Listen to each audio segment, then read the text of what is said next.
नमस्कार दोस्तों, दरभंगा रॉक्स में आपका स्वागत है। 2020 दरभंगा के लिए बहुत बड़ा साबित हुआ। एक बहुत अनमोल तोहफा लेकर आया, वो था दरभंगा एयरपोर्ट का।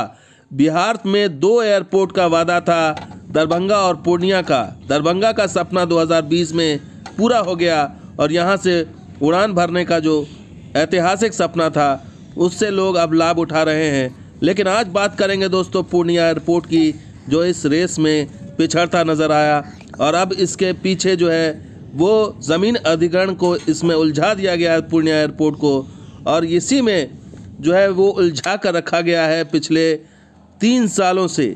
2017 का ये वादा था, अभी तक 3 साल हो गए लेकिन ये पूरा नहीं हुआ और अब 3 साल का और इंतज़ार की बात कही जा रही है। तो नीतीश कुमार जी को हम याद दिलाना चाहेंगे वो वादा जो उन्होंने किया था, new airport to come up in Darbhanga Purnia.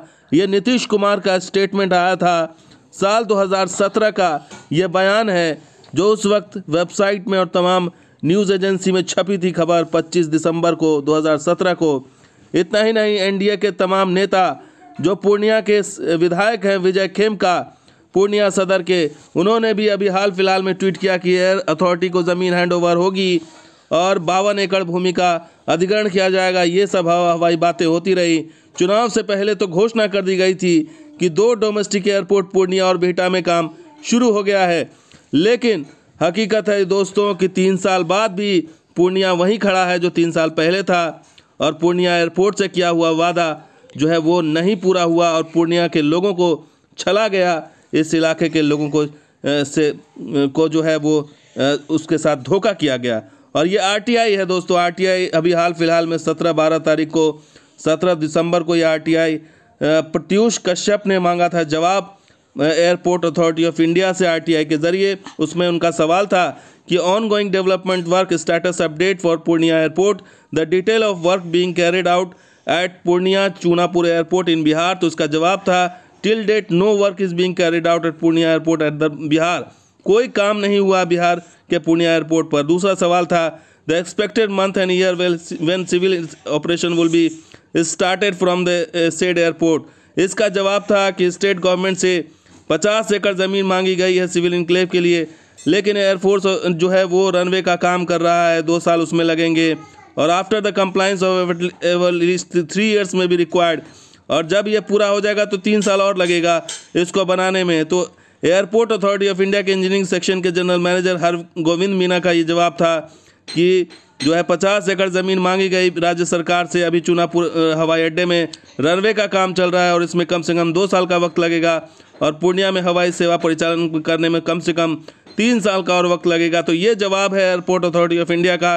इससे आप समझ सकते हैं कि क्या स्थिति। और बिहार सरकार मजबूर है, चूँकि ये वायुसेना का एयरपोर्ट है, इसलिए इसमें वायुसेना और एयरपोर्ट अथॉरिटी ऑफ इंडिया और बिहार सरकार, इसमें तीनों की अहम भूमिका है। तो बिहार सरकार तो तैयार थी, ज़मीन अधिग्रहण का मामला था, लेकिन अब सवाल यह है कि ज़मीन अधिग्रहण के चक्कर में आखिर पूर्णिया एयरपोर्ट को क्यों उलझाया जा रहा है, जबकि दरभंगा एयरपोर्ट में ऐसी कोई समस्या नहीं थी। ज़मीन अधिग्रहण वहाँ पर अभी भी नहीं हुआ है, लेकिन फिर भी वहाँ पर जो है परिचालन शुरू कर दिया गया है, और ज़मीन अधिग्रहण हालांकि फंसा हुआ है वहाँ भी अधिग्रहण को लेकर के मामला, लेकिन इसके बावजूद वहाँ से उड़ान हो रही है। तो पूर्णिया से भी ऐसा हो सकता था, उड़ान संभव हो सकती थी इसी तरीके से, और बाद में स्थायी टर्मिनल के लिए या सिविल इनक्लेव के लिए काम होता रहता।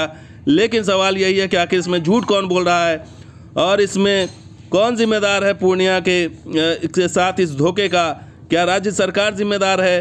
क्या केंद्र सरकार जिम्मेदार है, जिसने वादा किया था कि यहाँ से फ्लाइट ऑपरेशन होगा? बिहार सरकार ने भी वादा किया था, लेकिन पता नहीं आखिर उस वादे का क्या हुआ। लेकिन हम उस वादे को नहीं भूलेंगे दोस्तों। दरभंगा एयरपोर्ट को इस तरह से हमने मुहिम बना करके आगे बढ़ाया, हम पूर्णिया एयरपोर्ट की भी मुहिम आगे बढ़ाएंगे और दरभंगा रॉक्स इसमें आगे ले जाएगा। तो दोस्तों ये वीडियो कैसा लगा जरूर लाइक कीजिए, शेयर कीजिए, कमेंट कीजिए, सब्सक्राइब कीजिए। कुछ और वीडियो के साथ हाजिर होंगे। आप देखते हैं दरभंगा रॉक्स। शुक्रिया, धन्यवाद, जय हिंद।